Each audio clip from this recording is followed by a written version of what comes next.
Today we are taking a look at the T.Flight Hotas 1 Microsoft Flight Simulator Edition from Thrustmaster, and I'd like to thank Thrustmaster for sending this product out for review. So who's this product for? I think, personally, it's for somebody who's getting started with the hobby of flight simulation and or wants a one-and-done solution while keeping the price within three figures.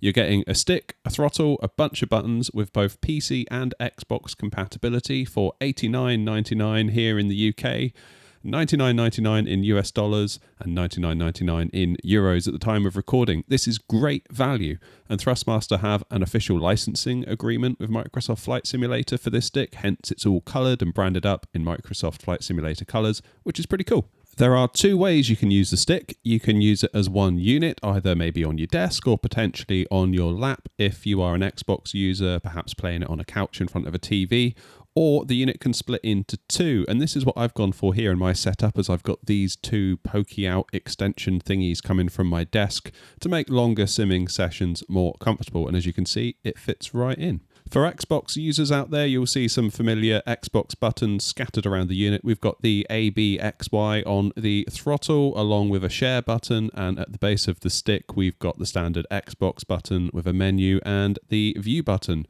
As for the stick itself, you get three buttons on the top, a hat switch, which is ideal for looking around the cabin. For example, if you hold it to the left, you can look out the left-hand window before making a turn.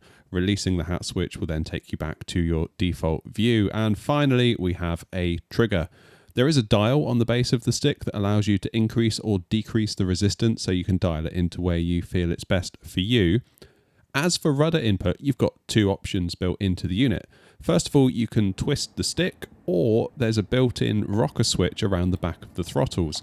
Another option is that you can plug in a set of Thrustmaster TFRP rudder pedals directly into the stick. Of course, these are sold separately, but the option is there if you want it.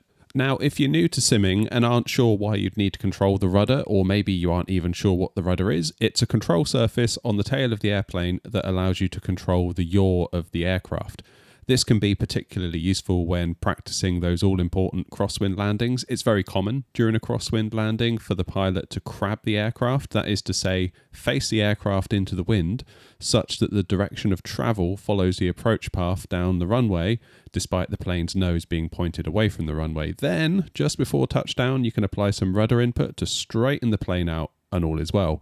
Much, much harder than it sounds. It's one of those things that you'll be forever trying to perfect, but it is such good fun practicing. Similarly, you might use the rudder on takeoff to keep the plane on the center line if you've got the wind hitting the plane from the side as you roll down the runway. And finally, you can use the rudder inputs when taxiing around on the ground for ground steering, albeit it's not the rudder on the tail you're moving at this point. You'd actually be moving the front wheel of the aircraft. Looking a bit closer at the throttle, as you move the throttle to the 50% mark, you'll feel a click. Why is this here? Well, I hopped into the sim and flew the Airbus A320neo in Microsoft Flight Sim 2024, and by default, this is the climb gate position, a position that your throttles will spend a lot of time in during a full flight in the Airbus, so this was a very nice touch, I thought. If you're flying something that doesn't have a climb gate, maybe a Boeing, you can just push right through this click at the 50% mark and safely ignore it. It is very handy to have though, I do like it.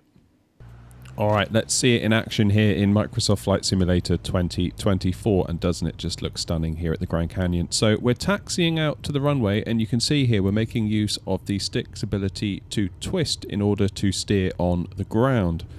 Once we're lined up, we make use of the same functionality to apply rudder input as we roll down the runway, keeping us nice and on the center line. And we are away, and just looking out at those views here. They are absolutely incredible as we begin our climb. But this is all to say we've got everything we need built right into this stick to get ourselves flying in Microsoft Flight Simulator. One and done. Really like it. So what's the verdict? And the thing I keep coming back to in my mind is just how much value you're getting here. Keep in mind, this is under $100/euros or even $89.99 in British pounds at the time of recording. And that is an amazing price when you consider what you're getting. You're getting the stick, you're getting the throttle, it's loaded with buttons, it has Xbox compatibility, you can even split the thing into two pieces. It's got two options for rudder input, and it is all at an awesome price. It's everything you need to get started in the world of flight simming.